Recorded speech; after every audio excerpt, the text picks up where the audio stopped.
Саламатсыздарбы айымдар, менин атым Жаңыл, косметолог, айнура чен окуучусу. Менин колумдагы бул умывашка. Менин кожам жирный болгондуктан бетиме убри көп чыгат.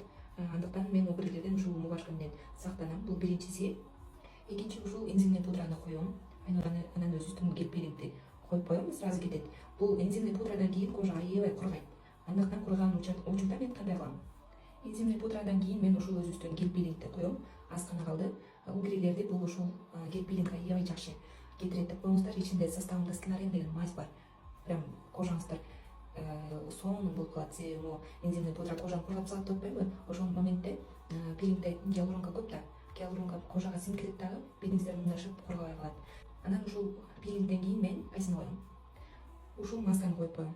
Маска дагы бетти сонун кылып мындаштырып, кожаны свежий кылып, жаңы төрөлгөн баланын бетиндей кылып коюп, ишенбесеңиздер алып колдонуп көрүңүздөр. Чытырып одном кетет, асы, Е витаминдери бар, гиалуронка бар составында. Буну короче алып колдонуп көрсөңүздөр, анан өзүңүздөр баалап айтасыздар. Менин уходум ушундай. Бул меники көбүнчө макияж колдоном и убриге каршы уход болот.